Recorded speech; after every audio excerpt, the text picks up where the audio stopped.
दोस्तों आज हम बात करने वाले हैं बृहस्पतिवार के व्रत के बारे में।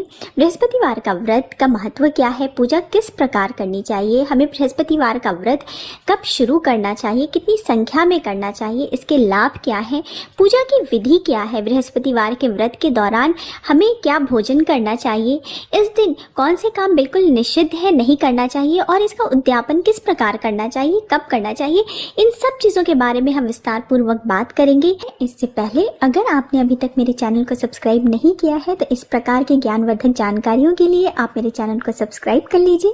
वीडियो अच्छा लगता है तो लाइक भी कर दीजिए, फैमिली एंड फ्रेंड्स के साथ शेयर कर दीजिए। और दोस्तों बृहस्पतिवार की व्रत कथा का वीडियो भी मैं अपलोड कर रही हूँ, जिसका लिंक मैं डिस्क्रिप्शन बॉक्स में दे दूँगी। इस व्रत कथा को पूजा के दौरान ज़रूर पढ़ना या सुनना होता है, तो दोस्तों आप इस वीडियो को भी देख सकते हैं। तो चलिए शुरू करते हैं। दोस्तों आज के व्यस्त जीवन शैली में हमारे पास समय की बहुत कमी होती है, काफ़ी लंबी पूजा विधि के लिए समय नहीं निकाल पाते दोस्तों, इसलिए मैं आज आपको बताऊंगी कि आप बृहस्पतिवार का व्रत कम से कम समय में और बिल्कुल सटीक तरीके से किस प्रकार से करें कि आपकी पूजा सफल हो और आपको मनोकामना की सिद्धि हो। आप कितनी संख्या में पूजा करें, बृहस्पतिवार का व्रत कब प्रारंभ करें और पूजा किस प्रकार करें, उद्यापन कब करें, पूजा में आपको क्या खाना चाहिए, तो इन सब चीज़ों के बारे में हम बात करते हैं। तो दोस्तों सबसे पहले आप ये जान लीजिए कि बृहस्पतिवार के दिन पूजा किसकी की जाती है और इस पूजा का महत्व क्या है। बृहस्पतिवार को विष्णु भगवान एवं बृहस्पति देव दोनों की पूजा की जाती है। साथ ही अगर केले का पेड़ आपके अगल बगल या घर में उपलब्ध है और आप केले के पेड़ की भी पूजा करते हैं तो वो सर्वोत्तम है। दोस्तों बृहस्पतिवार के व्रत से घर में सुख समृद्धि बनी रहती है। कुंवारी लड़कियां इस व्रत को इसलिए करती हैं ताकि उनके विवाह में अगर रुकावटें आ रही हैं तो वो रुकावटें इस व्रत को करने से दूर हो जाती हैं। ऐसा कहा जाता है कि अगर आप 1 वर्ष तक गुरुवार का व्रत करते हैं तो आपके घर में कभी भी पैसे रुपए की कमी नहीं होती है, आपका पर्स हमेशा पैसों से भरा रहता है, कभी खाली नहीं होता। दोस्तों बृहस्पति गुरु बृहस्पति जो है उनका हमारे जीवन में बहुत ही ज़्यादा प्रभाव होता है। सुख समृद्धि, वैवाहिक जीवन, पारिवारिक शांति, विद्या, पुत्र, इन सब के दाता जो है वो भगवान बृहस्पति देव हैं। तो इस पूजा को करने से हमें समस्त सांसारिक सुखों की प्राप्ति होती है और हमारे जीवन में खुशियां बनी रहती हैं। और दोस्तों बृहस्पति देव जो है वो भगवान विष्णु के अंश माने जाते हैं और भगवान विष्णु का वास केले के पेड़ पे भी माना जाता है। तो इसलिए हमें गुरुवार के दिन यानी बृहस्पतिवार के दिन श्री विष्णु भगवान, गुरु बृहस्पति और केले के पेड़ सबकी पूजा की जाती है। तो दोस्तों अब सवाल ये उठता है कि हमें गुरुवार का व्रत कब से प्रारंभ करना चाहिए। तो मैं आपको बता देती हूँ कि आपको 1 वर्ष में 16 गुरुवार के व्रत करने चाहिए। 16 गुरुवार के व्रत करने से आपको मनोवांछित फल की प्राप्ति होती है। कोई भी मनोकामना अगर आप लेकर के मन में इस पूजा को शुरू करते हैं तो आपको 16 गुरुवार के व्रत करने चाहिए, जिससे आपकी मनोकामना पूरी होती है। और 17वें गुरुवार को आपको इसका उद्यापन करना चाहिए। अब इस व्रत को हमें शुरू कब करना चाहिए। दोस्तों इस व्रत को शुरू करने का शुभ समय पुष या पौष का महीना छोड़ करके, जो कि दिसंबर या जनवरी में आता है, इस महीने को छोड़ करके आप किसी भी माह के शुक्ल पक्ष के प्रथम गुरुवार से इस व्रत को शुरू कर सकते हैं। दोस्तों शुक्ल पक्ष बहुत ही शुभ समय माना जाता है। किसी भी नए काम को हमेशा शुक्ल पक्ष में ही शुरू करना चाहिए। अब हम पूजा की विधि जान लेते हैं। दोस्तों बृहस्पतिवार के व्रत की पूजा विधि बहुत ही सरल है। साथ ही हमें जिन चीज़ों की ज़रूरत होती है पूजा में वो बहुत आसानी से हमारे घर में उपलब्ध होते हैं। हमें जिन चीज़ों की ज़रूरत है वो है चने की दाल, गुड़, हल्दी, थोड़े से केले, एक उपला हवन करने के लिए और फिर भगवान विष्णु की एक छोटी सी फोटो। अगर केले का पेड़ उपलब्ध है आपके घर में तो बहुत ही अच्छा है। व्रत वाले दिन सुबह जल्दी उठ जाइए, स्नान आदि से निवृत्त हो जाइए, साफ सुथरे कपड़े पहनिए और जहाँ आपको पूजा करनी है उस स्थान को भी साफ कर लीजिए। वहाँ एक भगवान विष्णु की फोटो रख लीजिए। अगर आपको केले के पेड़ के नीचे पूजा करनी है तो केले के पेड़ के नीचे की जगह साफ कर लीजिए और वहीं पे भगवान विष्णु की फोटो रख लीजिए। अब हाथ में चावल और एक पीला फूल ले लीजिए। 16 गुरुवार करने का संकल्प भगवान के सामने दोहराइए। साथ ही अगर आप किसी मनोकामना सिद्धि के लिए इस पूजा को कर रहे हैं तो आप अपनी मनोकामना को भी भगवान के सामने दोहराइए। भगवान से कहिए कि आप 16 गुरुवार का व्रत अपनी इस मनोकामना सिद्धि के लिए कर रहे हैं। भगवान आपकी पूजा सफल करें और अगर कोई गलती हो तो उसको क्षमा करें।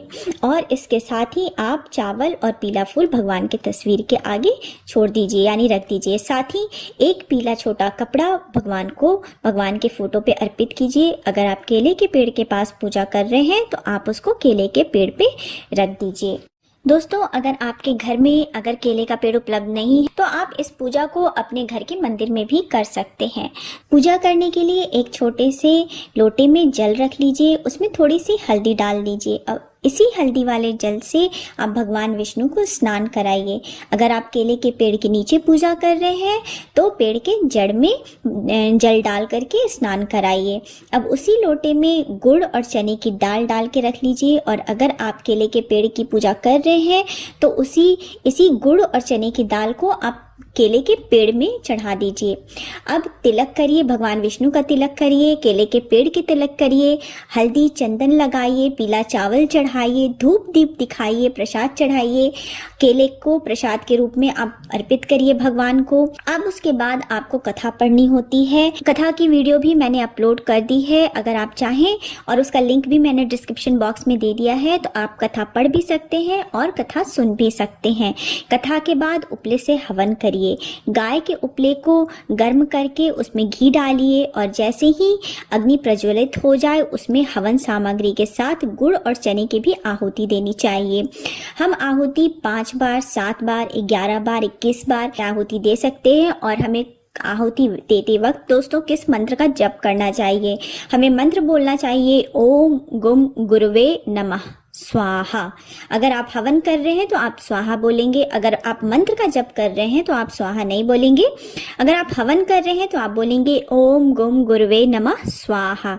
इस मंत्र के साथ आपको हवन करना चाहिए। उसके बाद आपको भगवान विष्णु की आरती करनी चाहिए, भगवान बृहस्पति देव की आपको आरती करनी चाहिए और अंत में आपको क्षमा प्रार्थना करनी चाहिए। अगर आपको क्षमा प्रार्थना नहीं आती है दोस्तों संस्कृत में तो कुछ भी नहीं, मनोभाव से आपको क्षमा प्रार्थना करना है। आपको भगवान से कहना है, हे भगवान, मैं आपके पूजा अपनी मनोकामना सिद्धि के लिए आपकी पूजा कर रही हूँ, मेरी सारी तकलीफों को आप दूर कीजिए।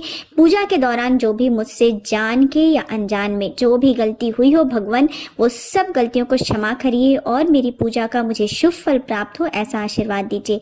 इसके बाद लोटे में जो पानी है उसे अपने घर के आसपास के केले के पेड़ में चढ़ा दीजिए।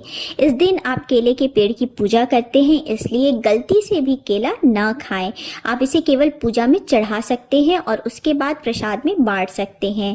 अगर आपको गाय मिल जाए तो उसे चने की दाल और गुड़ जरूर खिलाएं, इससे आपको बहुत पुण्य प्राप्त होता है। अब दोस्तों हम ये जान लेते हैं कि हमें इस दिन कौन कौन से काम नहीं करने चाहिए।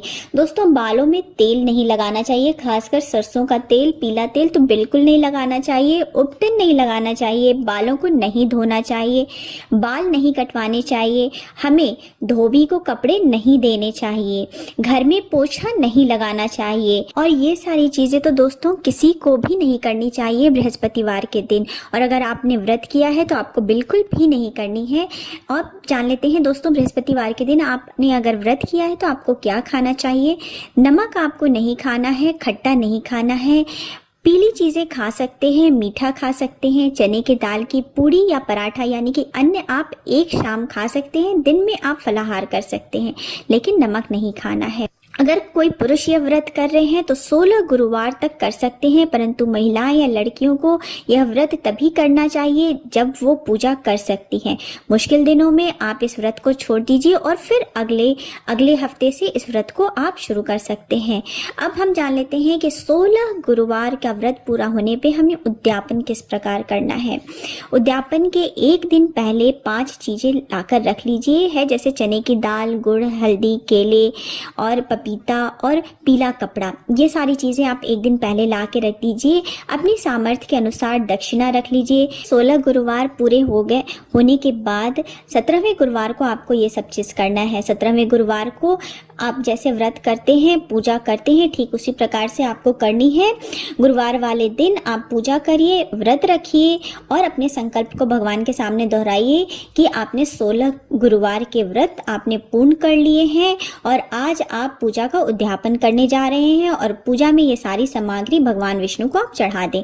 और चढ़ाने के बाद दूसरे दिन नेक्स्ट डे आप ये सारी चीज़ें किसी ब्राह्मण को दान दे दें। इस प्रकार से भगवान विष्णु की और बृहस्पति देव की पूजा गुरुवार के दिन करने से आपके जीवन के सारे कष्ट दूर होते हैं और आपको मनोकामना की सिद्धि होती है। आप पूजा करने के बाद और पूजा का उद्यापन करते वक्त भगवान से क्षमा जरूर मांगे, अपनी मनोकामना को जरूर दोहराएं और भगवान आप पे हमेशा, आप पे और आपके परिवार पे अपनी कृपा बनाए रखें।